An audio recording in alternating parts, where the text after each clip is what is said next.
නිරෝගීමත් දවසක් වේවා. ඔයාලා හැමෝම ආදරෙන් පිළිගන්නවා නිරයිස් YouTube channel එකට. ඉතින් ඔයාලා හැමෝම දන්නවා මේ දවස්වල ලංකාවේ දරුණුවටම කැස්ස හෙම්බිරිස්සාවක් හැදිලා තියෙනවා. ඒකට සහනයක් වෙන පානයක් තමයි මම ඔයාලට අරගෙන ආවේ. ඉතින් ඒක මටත් හැදුනා. අපේ ඉන්න රටේ ගොඩාක් අයට මේ කැස්ස හෙම්බිරිස්සාව තියෙනවා. ඉතින් මේකෙන් ඔයාලට ඒක හැදුනහම එන තිබ්බහා ඒ වගේම ඇඟරිදීම කැස්ස වගේ දේවල් ගොඩාක් දුරට අඩු කරගන්න පුළුවන්. ඒ වගේම ඔයාලගේ ප්‍රතිශක්තිය වර්ධනය කරගන්න පුළුවන්. ඉක්මනටම හොඳ කරගන්න පුළුවන්. දැන් අපි බලමු මේක හදන විදිහ. මුලින්ම ඔයාලා තේබන කෝප්පෙන් වතුර වීදුරු 4ක් මේ වගේ භාජනයකට දාලා ලිපේ තියන්න. වතුර ටික ඉක්මනටම රත් කරගෙන නටව ගන්න ඕන නිසා මම මේකට උණු වතුර තමයි එකතු කරගන්නේ. ඉතින් මම දැන් එකතු කරගන්නවා තලාගත්තු ගම්මිරිස් ඇට 8ක්. ඒ වගේම කරදු මුංගු එකක්, කරාබු නැටි දෙකක්, පොඩි කුරුඳු කෑල්ලක්. මේ ප්‍රමාණය වෙනස් කරන්න එපා. මේ විදිහටම ගන්න.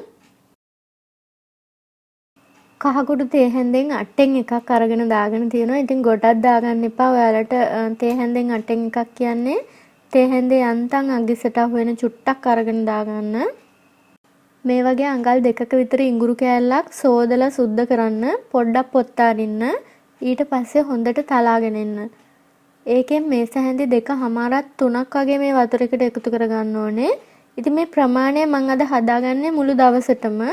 උදේට වීදුරුවයි, දවල්ට එකයි, හවසට එකයි වගේ එහෙම බොනවා.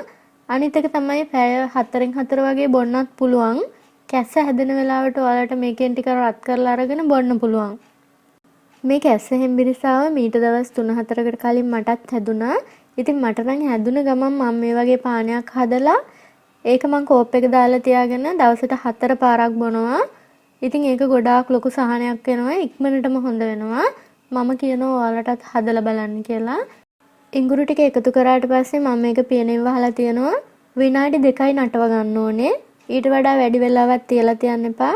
විනාඩි 2කින් ඔයාලා පියන අයින් කරන්න. ඊට පස්සේ ලිපෙන් බාන්න. මේක ලිපෙන් බෑවට පස්සේ රස්නේ හොඳටම අඩු වෙනකන් ඒ කියන්නේ මද රසයට වගේ එනකන් අපි තියලා තියන්න ඕනේ. මොකද මීපැණි එකතු කරගන්න තියෙනවා. මීපැණි ගොඩාක් රස්නෙන් එකතු කරගත්තොත් එimhe මීපැණි වල තියෙන ගුණය විනාශ වෙනවා. මේ බලන්නකෝ මේක දැන් නිවිලා තියෙන්නේ. සාමාන්‍ය දුරට රස්නේ තියෙනවා. මම දැන් වෙනමම කෝප් එකට පෙරා ගන්නවා. පෙරාගෙන ඊට පස්සේ බලන්න මම මේ වීදුරුවට මීපැණි දා ගන්නවා. මීපැණි තේ හැඳි එකක් තමයි දාගන්නේ. දැන් මම හදාගත්ත ඖෂධීය පානයෙන් වීදුරුවක් පිරෙන්න මේකට දාගන්නවා. ඊට පස්සේ මීපැණි ටික දිය කරන්න ඕනේ. ඉතින් මේක ඔයාලට බොන්න පුළුවන්. මේකේ තියෙන අමුද්‍රව්‍ය අවුරුද්දට වැඩි දරුවන්ට දෙනවා කියලා සඳහන් වෙනවා. ඉතින් ඔයාලට තවදුරටත් හොයලා බලලා දෙන්න පුළුවන්. අවුරුද්දට අඩු අයට නම් දෙන්න එපා. මේක දැවිල්ලයි. ඉඟුරු ගම්මිරිස් කියන්නේ ටිකක් හට දනවා කියලා ඔයාලා දන්නවා. ඉතින් ඔයාලා මේක බොන්න ඔයාලගේ උරට ගොඩාක් සහනයක් වෙයි. ඒ වගේම මේක කොලෙස්ටරෝල් තියෙන අයටත් බොන්න හොඳයි. තව ලෙඩ රෝග ගොඩකට ගුණයි. ඖෂධීය පානයක්. ඉතින් මේ හැම එකම මම මේ වෙලාවේදී සඳහන් කරන්න බලාපොරොත්තු වෙන්නේ නැහැ. ඔයාලා හැමෝටම ඉක්මන් සුවය ප්‍රාර්ථනා කරනවා. මේක හදලා බොන අය ඔයාලගේ අදහස් අනිවාර්යෙන්ම පහලින් ලියන්න. ඒක අපේ අනිත් අයට ගොඩාක් වැදගත් වෙනවා. ඉතින් අපි තවත් වීඩියෝ එකකින් හමු වෙමු. ඔයාටත් ඔයාගේ පවුලේ හැමෝටම දීර්ඝායුෂ ප්‍රාර්ථනා කරනවා.